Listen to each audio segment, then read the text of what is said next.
On va parler d'un métier, un de ces métiers essentiels, mais qu'on ne voit pas toujours. Aujourd'hui, on va décortiquer ensemble le titre professionnel, le vrai, l'officiel, d'agent de maintenance des bâtiments.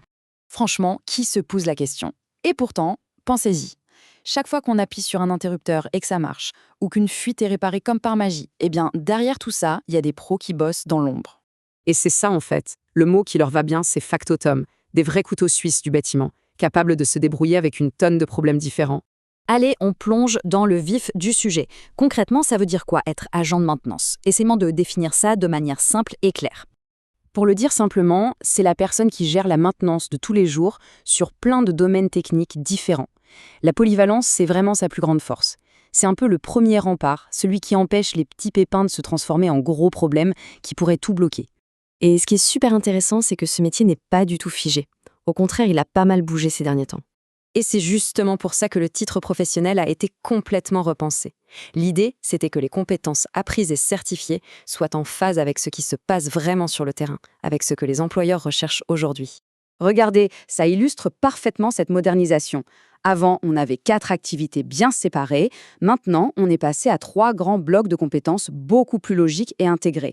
On ne dit plus juste finition ou enveloppe, on parle d'aménagement intérieur en général. Pareil pour les équipements thermiques, c'est bien plus large que juste le sanitaire. Ok, alors c'est quoi exactement ces 3 piliers? Creusons un peu pour voir ce qui se cache derrière. C'est vraiment le cœur du métier aujourd'hui. Ce tableau-là, il vient tout droit du référentiel officiel. C'est un peu la carte d'identité du job. On y voit très bien comment les 3 grandes activités sont en fait découpées en 10 compétences bien précises. Allez, on va les passer en revue pilier par pilier. Alors, le premier pilier, c'est tout ce qui concerne l'aménagement intérieur. La structure, l'aspect, bref, tout ce qu'on voit au quotidien. C'est sans doute la partie la plus visible du travail pour les gens qui utilisent le bâtiment. Et concrètement, ça donne quoi? Eh bien, ça veut dire être capable de réparer une cloison qui a pris un coup, de changer quelques carreaux de carrelage, ou même de faire une vérifie préventive sur les gonds d'une porte pour s'assurer qu'elle ne va pas se mettre à grincer ou à coincer. C'est très varié. On passe au deuxième pilier. Et là, attention, c'est crucial. L'électricité. On pourrait dire que c'est un peu le système nerveux de tout le bâtiment. Là-dedans, on trouve des missions comme, par exemple, déplacer une prise de courant parce qu'on réaménage un bureau, ou alors vérifier régulièrement les tableaux électriques pour éviter les pannes. Et bien sûr, si ça saute, il faut être capable de trouver d'où vient le problème et de réparer. Et on arrive au troisième et dernier pilier. Celui-ci, il touche directement au confort et à l'hygiène. On parle de tout ce qui est chauffage et plomberie.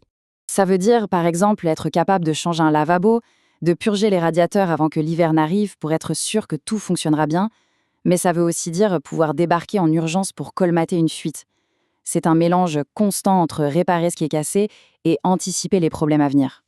Mais attention, être un bon agent de maintenance, ce n'est pas juste savoir bricoler, loin de là. Il y a tout un tas d'autres compétences, des soft skills comme on dit, qui sont absolument essentielles. Et ça, c'est un point clé. Il faut savoir communiquer, que ce soit avec les résidents d'un EHPD ou le personnel d'un hôpital.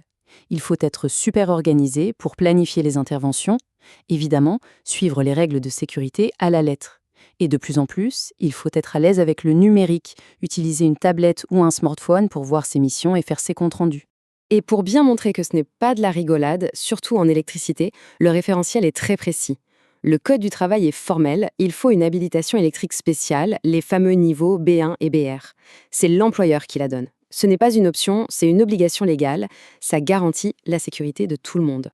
Bon, et alors, une fois qu'on a ce titre en poche, on fait quoi avec? Concrètement, ça ouvre quelle porte? Eh bien, les débouchés sont hyper variés, c'est assez impressionnant. En fait, on a besoin de ces professionnels partout où il y a des bâtiments qui accueillent du monde. Ça va des maisons de retraite aux écoles, des centres commerciaux aux hôtels. C'est vraiment un métier où il y a du boulot et une vraie stabilité. Alors, les noms des postes peuvent changer d'une annonce à l'autre, mais l'idée derrière est toujours la même, la polyvalence. On va trouver agent polyvalent, factotum, agent multitechnique. Au final, ce titre professionnel officiel, c'est la clé d'entrée pour tous ces métiers qui existent bel et bien sur le marché. Pour résumer, on voit bien que le métier d'agent de maintenance, c'est bien plus complexe et pointu qu'on pourrait le croire. C'est un métier moderne, essentiel, qui demande à la fois d'être bon techniquement et d'avoir de vraies qualités humaines. La prochaine fois qu'on se trouvera dans un bâtiment public où tout roule, où tout fonctionne parfaitement, ce sera peut-être l'occasion d'avoir une petite pensée pour ces experts de l'ombre qui, discrètement, veillent au grain.